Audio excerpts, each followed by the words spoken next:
നമസ്കാരം. മലയാളി വാർത്തയിലേക്ക് സ്വാഗതം. ഇന്ത്യയുടെ സ്വപ്ന ദൗത്യമായ സ്പെഡാക്സ് ദൗത്യം വൈക്കം. ഡോക്കിംഗ് സാങ്കേതിക വിദ്യ സ്വന്തമാക്കുക എന്ന ദൗത്യത്തിലാണ് നമ്മുടെ രാജ്യം. ആ ഒരു ദൗത്യം ഇനിയും നീളുമെന്നാണ് മനസ്സിലാക്കാൻ സാധിക്കുന്നത്. കഴിഞ്ഞ ദിവസം ഉപഗ്രഹങ്ങളെ 1.5 കിലോമീറ്റർ പരസ്പര അകലത്തിൽ എത്തിച്ചിട്ടുണ്ട്. ഉപഗ്രഹങ്ങൾ ഇന്ന് രാവിലെ വരെ ഈ അവസ്ഥയിൽ തുടരുമെന്നാണ് ശാസ്ത്രജ്ഞർ അറിയിച്ചിട്ടുള്ളത്. ഇന്ന് രാവിലെ ഇതിന്റെ അകലം 500 മീറ്ററിലേക്ക് കൊണ്ടുവരാനുള്ള ശ്രമം തുടരും. ഇരട്ട പേടകങ്ങളെ കൂട്ടിയോജിപ്പിക്കാൻ സാധിക്കാത്തതാണ് ഈ ഒരു ദൗത്യത്തിൽ വലിയൊരു മങ്ങലേൽപ്പിച്ചത്. ദൗത്യം നീളാൻ കാരണമാകുന്നതും അത് തന്നെയാണ്. വിക്ഷേപണ സമയത്ത് 30 കിലോമീറ്റർ ദൂരപരിധി ഉണ്ടായിരുന്ന പേടകങ്ങൾ പിന്നീട് 225 മീറ്റർ അടുത്തെത്തിയിരുന്നു. എന്നാൽ സാങ്കേതിക തകരാറുണ്ടായി. അത് കാരണം ദൗത്യം മാറ്റിവെക്കേണ്ട ഒരു സാഹചര്യം വരെ വന്നു.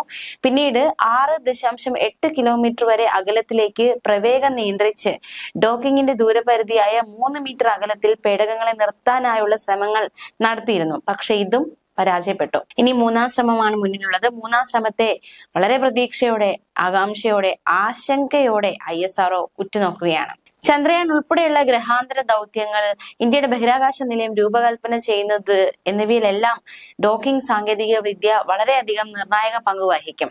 കഴിഞ്ഞ ഡിസംബർ 30-നായിരുന്നു സ്പെഡാക്സ് പേടകങ്ങൾ ISRO വിക്ഷേപിച്ചത്. 2 വ്യത്യസ്ത ഉപഗ്രഹങ്ങളെ ഭൂമിയുടെ ഭ്രമണപഥത്തിൽ വെച്ച് കൂട്ടിയോജിപ്പിക്കുന്ന ISROയുടെ നിർണായക ദൗത്യമാണ് സ്പെഡാക്സ്. ബഹിരാകാശത്ത് ചുറ്റിത്തിരിയുന്ന 2 പേടകങ്ങൾ കൂട്ടിച്ചേർക്കുന്ന അപൂർവ ദൗത്യം.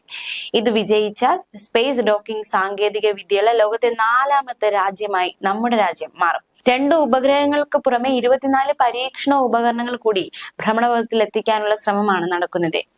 റോക്കറ്റിന്റെ മുകൾ ഭാഗത്തുള്ള ഓർബിറ്റൽ എക്സ്പെരിമെന്റൽ മൊഡ്യൂളിലാണ് ഈ ഉപകരണങ്ങൾ ഭൂമിയെ ചുറ്റുക. 476 കിലോമീറ്റർ അകലെയുള്ള ഭ്രമണപഥത്തിൽ എത്തിക്കുന്ന ചേസർ, NDX-1, ടാർഗറ്റ്, SDX-2 എന്നീ ഉപഗ്രഹങ്ങളെയാണ് ISRO ഡോക്ക് ചെയ്യിക്കുന്നത്. ഓരോ ഉപഗ്രഹങ്ങൾക്കും 220 കിലോഗ്രാം വീതമാണ് ഭാരമുള്ളത്. പരസ്പരം 10 മുതൽ 15 കിലോമീറ്റർ അകലെയായി നിർത്തുന്ന ഇവയെ അടുപ്പിച്ച് കൂട്ടിച്ചേർക്കുക എന്നാണ് ഡോക്കിംഗ് കൊണ്ട് ഉദ്ദേശിക്കുന്നത്. റഷ്യ, US, ചൈന എന്നീ രാജ്യങ്ങളാണ് മുൻപ് ഈ നേട്ടം കൈവരിച്ചിട്ടുള്ളത്. എന്തായാലും സ്വന്തമായി ഒരു ബഹിരാകാശ നിലയം നിർമ്മിക്കാനിരിക്കുന്ന ഇന്ത്യയുടെ ഭാരതീയ അന്തരീക്ഷ സ്റ്റേഷന്റെ നിർമ്മാണത്തിലും ഡോക്കിംഗ് പരീക്ഷണം വളരെ നിർണായകമായി മാറും. ഭ്രമണപഥത്തിലേക്ക് ഉപഗ്രഹങ്ങളെ എത്തിക്കുന്ന റോക്കറ്റുകൾ ദീർഘകാലം അവിടെ അവശിഷ്ടമായി തുടരുകയോ കടലിൽ വീഴുകയോ ആണ് പതിവ്. ഇതിന് പരിഹാരമായി PSLV റോക്കറ്റിന്റെ 4ാമത്തേതും അവസാനത്തേതുമായ ഘട്ടത്തിനെ ഉപഗ്രഹത്തിന് സമാനമായ പ്ലാറ്റ്ഫോമായി ഉപയോഗപ്പെടുത്തും. അതാണ് PSLV ഓർബിറ്റൽ എക്സ്പെരിമെന്റ് മൊഡ്യൂൾ അഥവാ POEM. ഇതിന്റെ 4ാം പതിപ്പിനെ ISRO തദ്ദേശീയമായി വികസിപ്പിച്ചിരുന്നു. 3 മാസം വരെ ഗവേഷണം നടത്താവുന്ന രീതിയിലാണ് ഡിസൈനിങ് ചെയ്തിട്ടുള്ളത്. അതേസമയം ഉപഗ്രഹങ്ങളിൽ നിന്ന് സിഗ്നൽ കിട്ടി തുടങ്ങിയിട്ടുണ്ടെന്ന് ISRO നേരത്തെ വ്യക്തമാക്കിയിരുന്നു.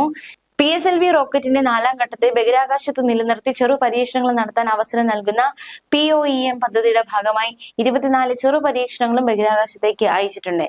ബഹിരാകാശത്ത് നിന്ന് മാലിന്യങ്ങൾ പിടിച്ചെടുക്കാൻ കെൽപ്പുള്ള യന്ത്രക്കൈ, ഭാവിയിൽ ബഹിരാകാശ നിലയത്തിൽ ഉപയോഗിക്കാൻ പദ്ധതിയിടുന്ന വാൾക്കിംഗ് റോബോട്ടിക് ആം, ബഹിരാകാശത്ത് വിത്ത് മുളപ്പിക്കുന്ന ക്രോപ്സ് പേലോഡും അതിൽ ചിലതാണ്. അതേസമയം ലോകം ഉറ്റുനോക്കുന്ന വിക്ഷേപണത്തിന് മുന്നോടിയായി സ്പെഡാക്സ് ദൗത്യത്തിന്റെ 2 സാമ്പിൾ വീഡിയോകൾ ISRO ഔദ്യോഗിക എക്സ് ഹാൻഡിലിൽ പങ്കുവച്ചിരുന്നു. എന്തായാലും ഈ ദൗത്യം കൂടി വിജയകരമാകാനുള്ള പ്രതീക്ഷയോടെ ഏവരും ഉറ്റുനോക്കുകയാണ്. ന്യൂസ് ഡെസ്ക്, മലയാളി വാർത്ത.